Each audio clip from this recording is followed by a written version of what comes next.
Captain Nelk of the Galactic Survey Corps stared in disbelief at the monitor. His antennae twitched nervously as he watched the human female slowly approach what was clearly a dangerous predator.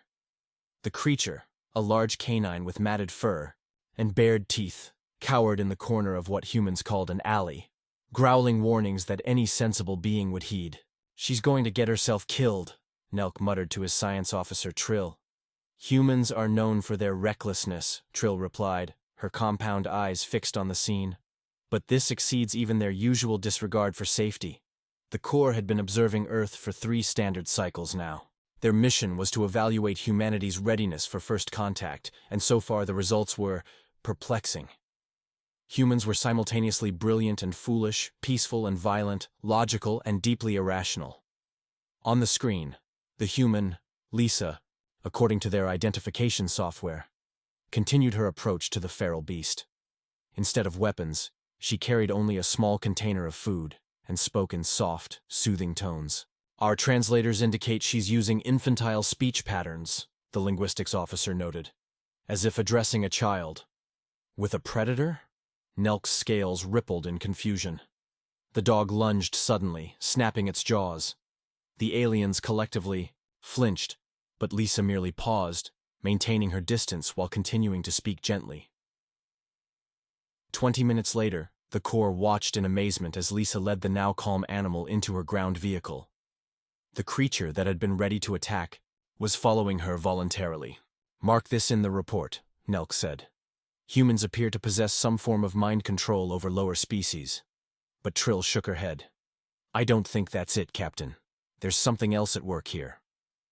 Over the following weeks, the Corps observed as Lisa brought the animal, now called Max, into her dwelling. They watched as she cleaned it, fed it, and treated its injuries. Most baffling of all, she seemed to derive pleasure from the relationship, even as she received nothing tangible in return. "This isn't an isolated incident," Trill reported one morning. "Our global scans indicate humans do this regularly with numerous species." The evidence was overwhelming.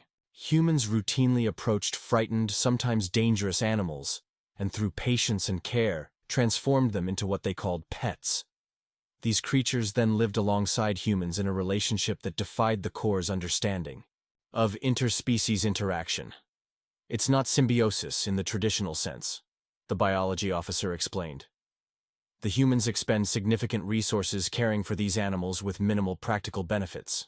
Captain Nelk's confusion deepened when they discovered vast networks of humans dedicated to rescuing and rehabilitating animals. They called them shelters and sanctuaries, and they existed across the planet.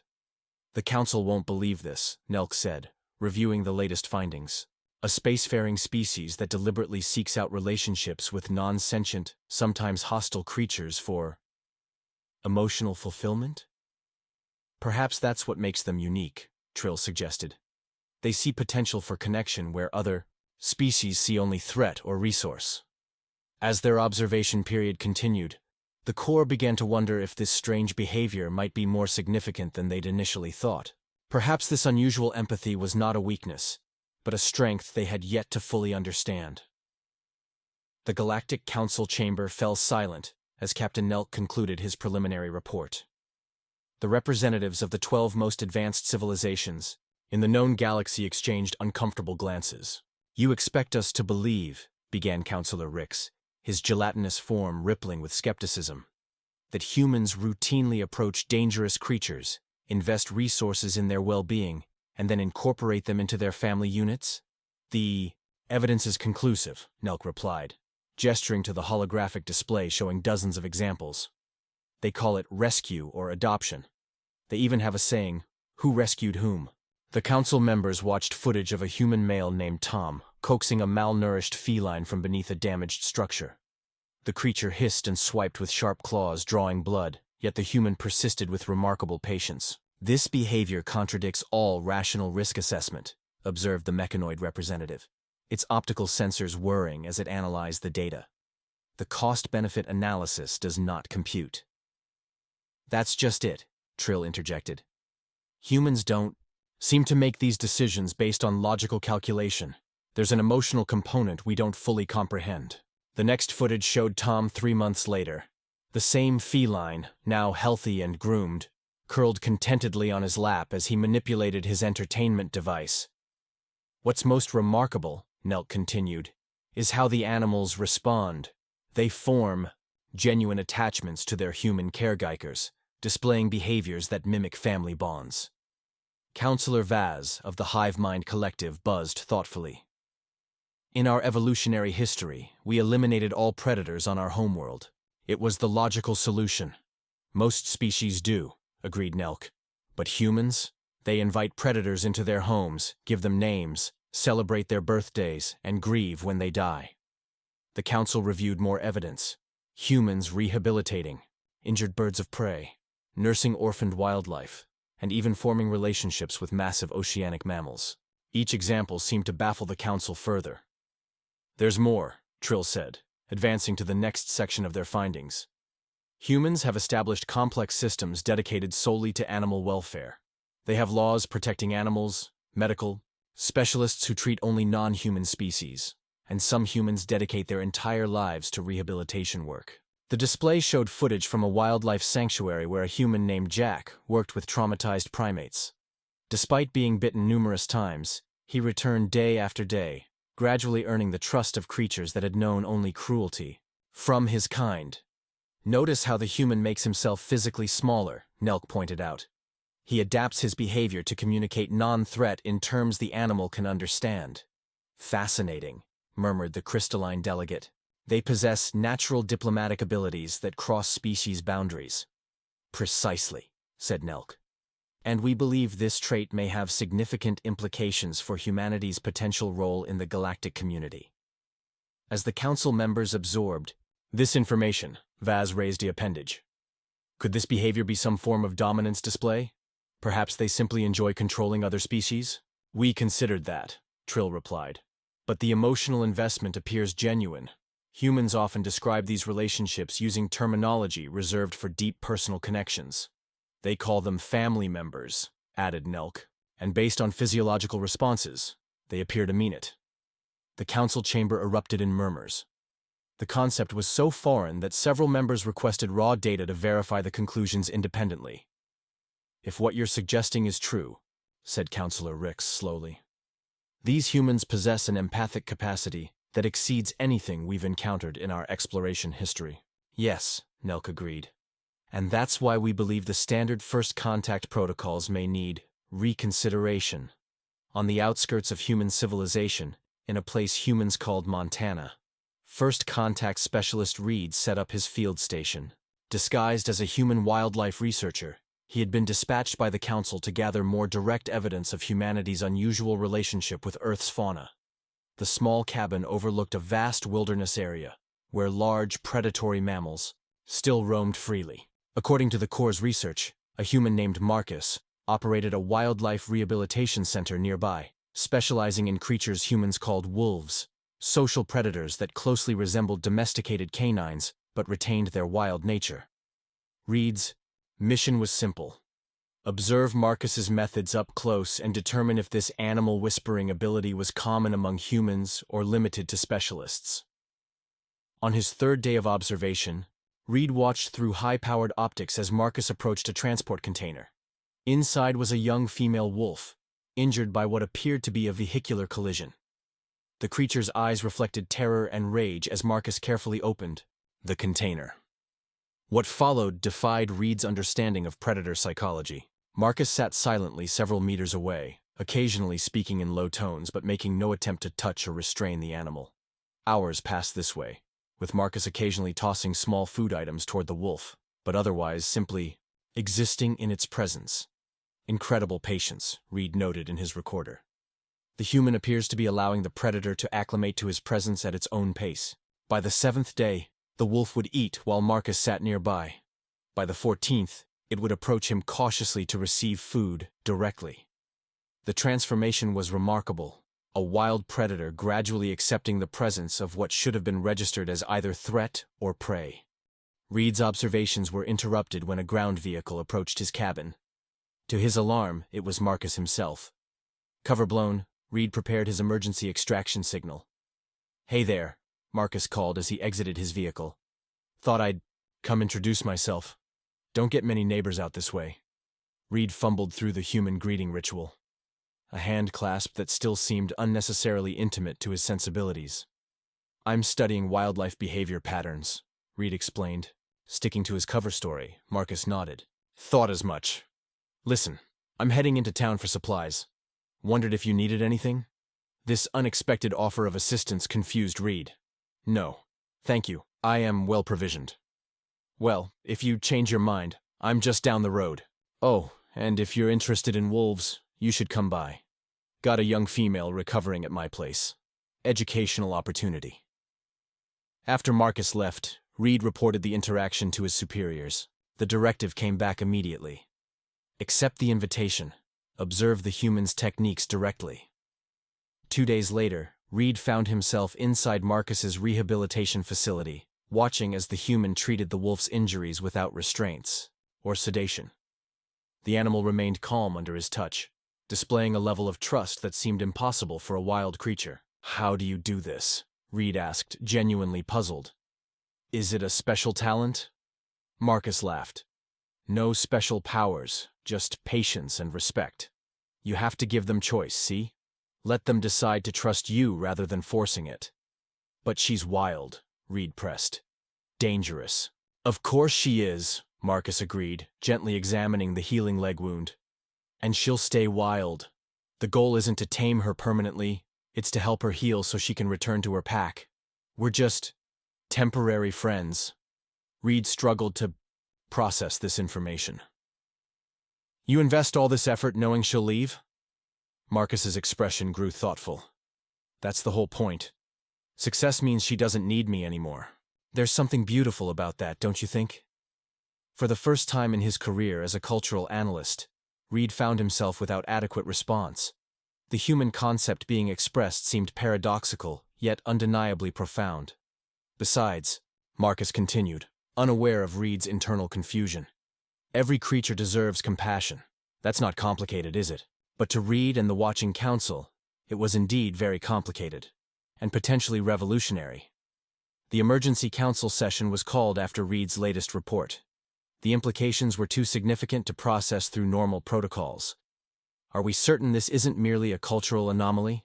asked Councillor Ricks, their gelatinous form shimmering with nervous energy. "Perhaps limited to a small subset of humans." Captain Nelk displayed the global data. "Our comprehensive survey indicates this behavior pattern exists across human cultures, though expressed with regional variations. The capacity to form bonds with other species appears to be a fundamental human trait." The mechanoid representative processed this information with audible clicks. "Troubling. It suggests unpredictable, decision-making patterns based on empathy rather than logic. Or," countered Trill, "it suggests an advanced form of intelligence we've overlooked in our evolution." The council chamber's atmosphere tensed as the implications of her statement registered. For millennia, the galactic community had defined intelligence through technological advancement, mathematical reasoning, and resource efficiency. Emotional intelligence, particularly cross-species empathy, had never been factored into their evaluations. "Consider the Dorvan extinction," Trill continued, referencing a tragic chapter in galactic history.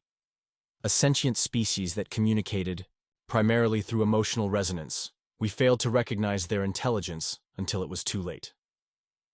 Silence fell across the chamber as memories of that diplomatic disaster resurfaced. "Show them the wolf incident," Nelk instructed the communications officer. The holographic display activated, showing footage captured 3 days prior. Marcus and Reed stood at the edge of a vast wilderness area. The rehabilitated wolf, now fully recovered, paced nervously in a transport container. "Standard release protocol," Nelk narrated. "But watch what happens next." On screen, Marcus opened the container. The wolf hesitated, then slowly emerged. Instead of immediately fleeing, the predator turned toward Marcus, maintaining eye contact for several seconds. "Our xenobiologists confirm this behavior is highly abnormal," Trill explained. "Wild predators typically flee immediately upon release." The council watched as the wolf approached Marcus, briefly pressed its head against his hand, then turned and loped away into the forest. "It expressed gratitude," whispered the crystalline delegate, facets glittering in astonishment. The incident prompted our specialist to ask a critical question, Nelk continued.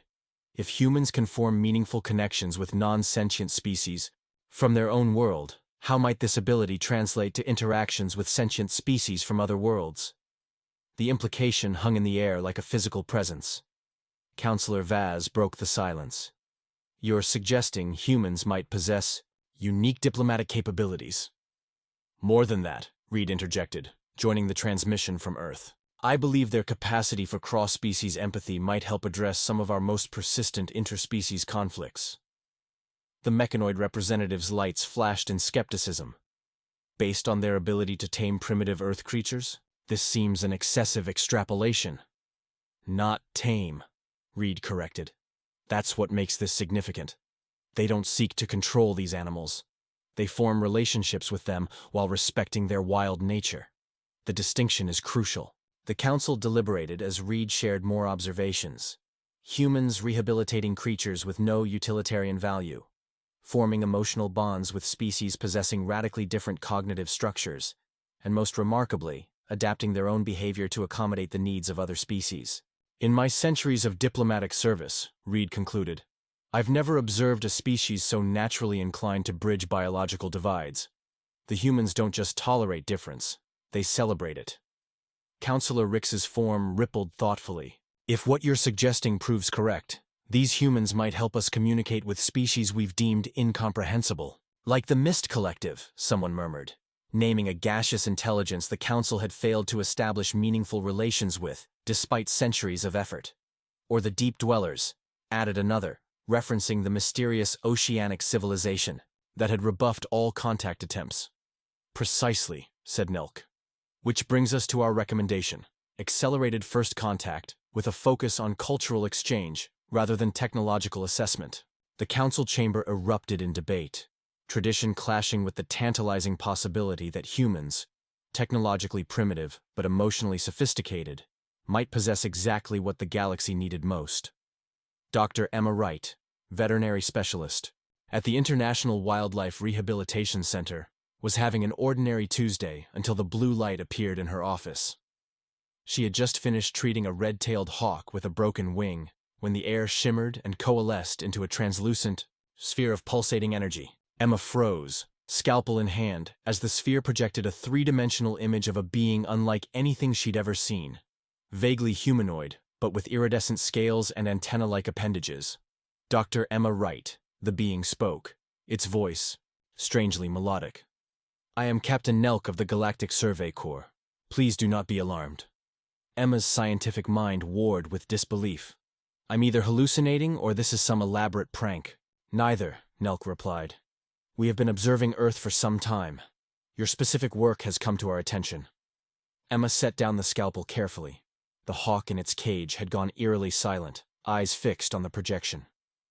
My work? I'm just a wildlife vet. You are far more than just anything, Dr. Wright. Your ability to communicate with and heal creatures vastly different from yourself represents a capacity our galactic community finds remarkable. Over the next hour, Captain Nelk explained. The situation. A council of advanced civilizations had been studying humanity and had become fascinated by humans' unique ability to form bonds with other species. This capacity, apparently rare in the galaxy, had prompted the decision for accelerated first contact. Let me get this straight, Emma said, struggling to process the information. Advanced aliens are interested in us not because of our technology, but because we adopt stray dogs? That simplification, while amusing, is essentially correct, Nelk confirmed. Many species achieve technological advancement. Few develop cross-species empathy to the degree humans display naturally. Emma laughed, the sound tinged with hysteria. So all those sci-fi movies about aliens wanting our resources or fearing our violence were wrong? Not entirely. Your capacity for violence is concerning, but not unique. What is unique is how you balance that capacity with remarkable compassion for other life forms. Captain Nelk explained that Emma had been selected as one of 50 human representatives for initial cultural exchange. Within the month, a formal delegation would arrive, but these preliminary contacts were meant to prepare key individuals and assess their willingness to participate. Why me specifically? Emma asked. There are thousands of wildlife rehabilitators. The hologram shifted, displaying footage of Emma 2 years prior. She was sitting on the floor of a recovery enclosure, motionless except for slow, deep breathing. Across from her cowered a severely abused tiger, rescued from an illegal private collection. The footage showed hours compressed into minutes, Emma simply being present, day after day, until the massive predator finally approached her. This tiger had experienced severe trauma at human hands, Nelk observed. Yet you restored its capacity to trust. Our xenopsychologists were particularly impressed by your methods. I didn't do anything special, Emma protested. I just gave him time and space to make his own choices. Precisely, Nelk replied. You respected his autonomy while offering connection. This approach aligns with our most successful diplomatic protocols, yet you developed it independently. As the reality of the situation sank in, Emma's scientific curiosity began to overcome her shock. These other species, what are they like? How do they communicate? Do they have their own animals? Many questions I look forward to discussing, Nelk said, seeming pleased by her interest. But first, we must address a more immediate concern. Will you help us introduce ourselves to humanity in a way that minimizes fear and maximizes understanding? Emma glanced around her modest clinic at the various creatures under her care. Each, one initially frightened, defensive, some even dangerous, all now on paths to recovery. Isn't that what I already do? She asked with a small smile. Help different species understand each other. Nelk's antennae twitched in what Emma somehow recognized as approval. Indeed, Dr. Wright. That is precisely why we came to you first. Outside Emma's window, the world continued its normal rhythm, unaware that humanity's relationship with the universe had just fundamentally changed, all because they had learned to love the wild things of their own world. The first official meeting between human representatives and the Galactic Council delegation took place in a neutral location, an isolated conference center in New Zealand, selected for its natural beauty and minimal population. Emma arrived with a mixture of excitement and trepidation, part of the carefully selected human contingent that included wildlife experts, anthropologists, linguists, and diplomats. Still can't believe this is happening because we're good with animals, muttered Dr. James, a primatologist from Kenya, as they were escorted into the meeting hall. Emma smiled. Apparently that's a bigger deal out there than we realized. The room fell silent as the alien delegation entered. Despite the preliminary contacts, seeing 12 different species of sentient beings in person was overwhelming. Some walked on, appendages recognizable as legs, others floated or slithered. Captain Nelk moved forward, now physically present rather than projected. Greetings, representatives of Earth, he began. We thank you for your courage in meeting us. The human delegation had been briefed, but nothing could have prepared them for the reality of communication with beings whose evolutionary paths diverged from humanity's billions of years ago. The initial exchanges were awkward, hampered by conceptual differences that even the most sophisticated translation technology couldn't fully bridge. During a break, Emma noticed Captain Nelk observing her with apparent concern. You seem troubled, Dr. Wright, he noted. Just overwhelmed, she admitted. I work with different species every day, but this is more difficult, Nelk finished. We anticipated this challenge. Emma nodded. The translators help with words, but there's so much more to communication than language. Indeed. This is why we selected wildlife rehabilitation specialists like yourself. You already understand nonverbal communication across species barriers. A thought occurred to Emma. Would it help if... She hesitated, then continued. What if we moved this meeting somewhere less formal, somewhere more natural? The next day, the delegations reconvened at Emma's rehabilitation center. The change in environment was immediate and dramatic. As alien representatives observed humans interacting with various wildlife, the dynamic shifted, from formal diplomacy to genuine exchange. This creature, said the crystalline delegate, gesturing toward a recovering bald eagle. It is a predator, yet you treat its injuries despite the risk. Every living thing deserves care, Emma explained, demonstrating how she wrapped the eagle's wing. Would you like to help?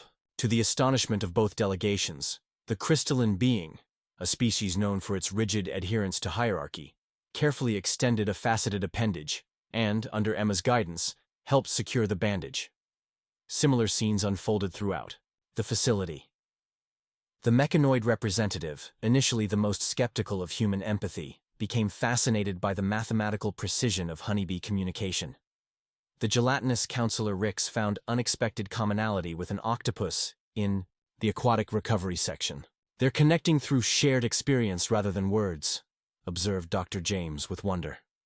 The breakthrough came when a recently rescued wolf pup, orphaned by poachers, was brought into the main area. The creature was frightened, snarling, defensively despite its small size. The alien delegates instinctively moved back, recognizing the behavioral signals of a threatened predator. "Would anyone like to participate in a socialization session?" Emma asked. "It's perfectly safe if you follow instructions." After a moment of hesitation, Captain Nelk stepped forward. Under Emma's guidance, he sat on the floor, made himself smaller, avoided direct eye contact. All techniques Emma had developed, working with traumatized wildlife. "Now we wait," she explained. "We let the pup decide when it feels safe." For 40 minutes, nothing happened. The delegates watched in silence as Nelk remained motionless, following Emma's occasional whispered instructions. Then, miracle of miracles, the wolf pup cautiously approached, sniffed Nelk's unfamiliar scent, and eventually settled nearby, not touching, but accepting his presence. The impact on the delegates was profound.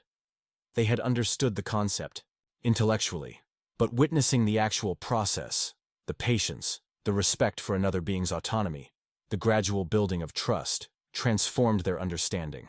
"This," Counselor Vaz said quietly, "is what we have been missing in our diplomatic approach to the Mist Collective.